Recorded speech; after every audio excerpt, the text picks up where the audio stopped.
Everybody, Milo here, and I've got a special guest, my man Ed Lasater. Hi. And Ed is a team member of MiloLinesGolf.com. Yes, I am. So he's part of the crew. I'm very excited to be so. Awesome. And today we have a really cool video for you. What are we talking about today, Ed? How to make a change, and how you take a change, if you can do it, from the range to the course and in competition.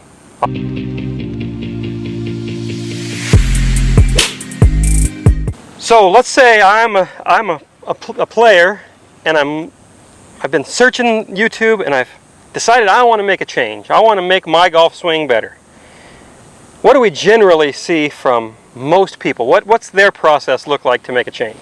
Well, I think everybody sees something on YouTube and they think they're real excited about it, and they go, oh, I want to try this and I want to try that, and they never really had someone or honestly assess themselves physically if they're able to do it. So I would say that there's 4 levels of change. One is, can you physically make the change? Sometimes people have bad hips and shoulders and wrist and leg issues and whatnot, mobility issues, and they simply can't make that change they're looking for. But let's say that they can. Well, can they then repeat that change on the range? Generally in a slow fashion to begin with, and then over time, as you build confidence in what you're doing, it gets faster and faster. Then can you take it to the golf course in a casual round by yourself or with your buddies? And then can you do it in a competition, in a skins game, in a club championship, and things of that nature?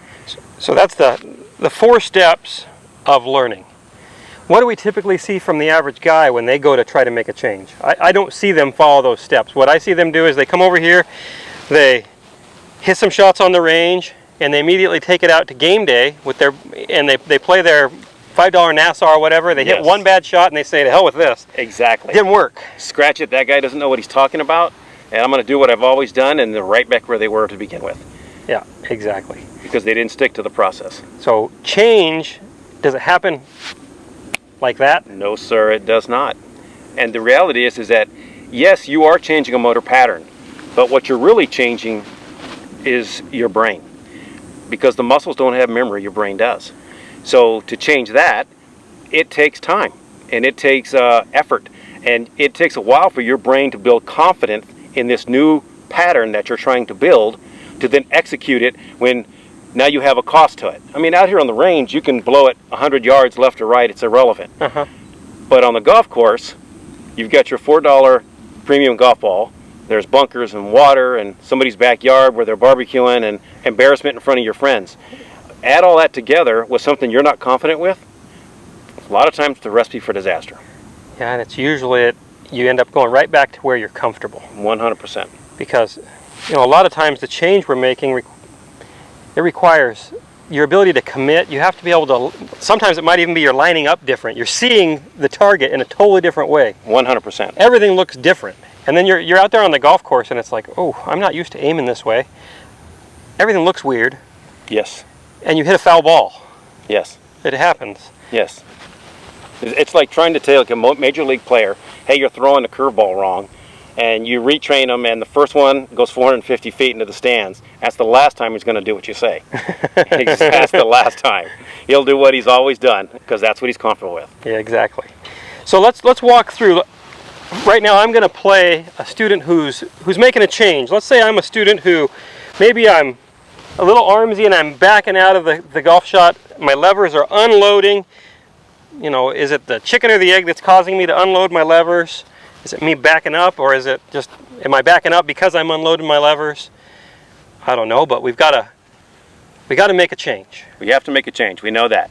So what we do know is that, and we don't know what causes which, right? Is it the chicken or the egg? We were not 100% sure.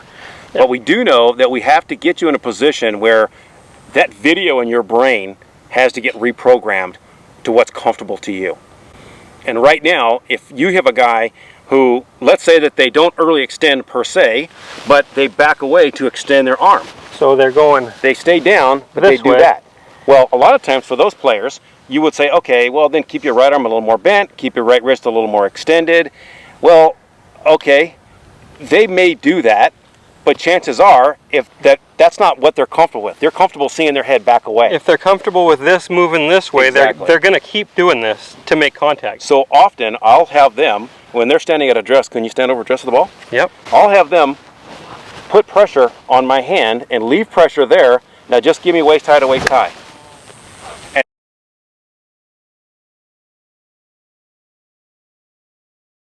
And I don't care about the results. It's irrelevant how it goes. I don't care how you hit it. That's not the point. The point of this is to reprogram your brain to feel comfortable staying in the shot all the way around the corner.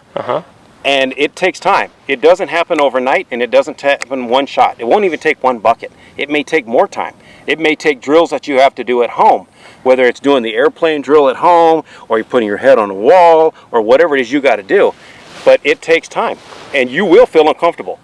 And chances are, if you're uncomfortable, you're a lot closer to where you want to be than where you were. And I guarantee you, you will not be able to add speed right away. Because when you go fast, it triggers the natural motion that's built in. It's like a computer program. It's written. Yes. And it wants to show up. Yes. And so the minute you add speed, you show back up. I don't care who you are. Yes. You're back. Yep. So you've got to override it.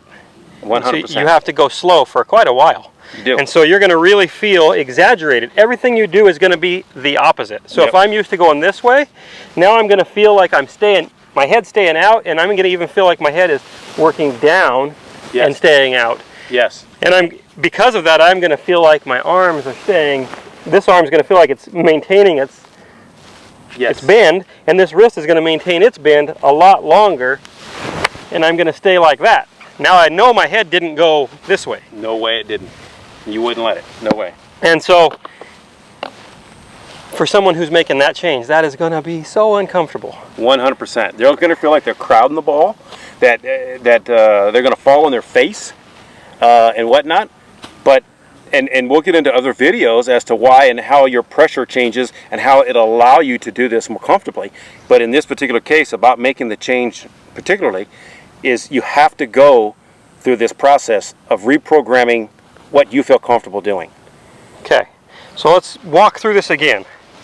Phase number 1 is to assess your ability to even do it. You have to even make the change physically. If you physically can't do it in slow motion, you can't do it. No, you can't. So that's number 1. We've got to assess our ability to do it. Now, if we still want to do it, then maybe we need to go do some mobility exercises off the golf course. Yes. And find a way to get our body better. Yes, so we can professional, yeah. But if we can do it slow, so if I know I can make this happen slow, well, now I know I'm capable of it at least. Right. So now I'm going to start doing it slow and applying it to the ball. Right. Gradually figure out how to add some speed to it. Make it hold together on the driving range. And then I'm going to take it out. My preference would be go out by yourself. Yes. When you're making a change. So you don't have any pressure on you. It's not going to embarrass you if you hit it squirrely. Who cares? Yes. Get some confidence in your ability to transfer it out there before you put pressure on it. Because if we put pressure on it too soon, it's going to blow up on you, and you're going to probably walk away and not continue with the change, even 100%. Though it might be beneficial. Yeah, that's right. And also, when you're on the range and you're making this change, I know it stinks, but try to video yourself about every 5th swing.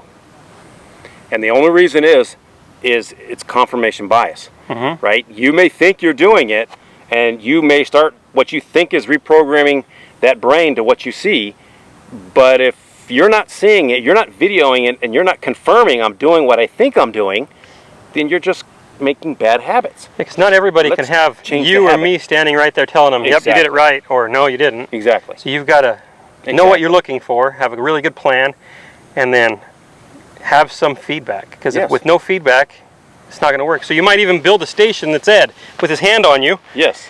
And so you figure out how to, you create something. Maybe like a swim noodle. Stick it in your bag and have the swim noodle come out and barely touch the brim of your hat, and then make sure that you always keep contact with that thing all the way around the corner. Yep.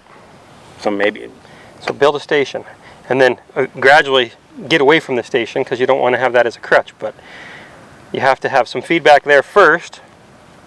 But I totally agree. Yep. Awesome. Exactly. So that's the process. I hope this helps. Now this, again, is Ed Lasater, so if anybody wants to get in touch with Ed for lessons, where do you teach, Ed? I'm down in Chula Vista, California. Chula Vista. How would people go about reaching out to you? I'm on Instagram at Ed Lasater Golf, and there's a book now button on my profile page.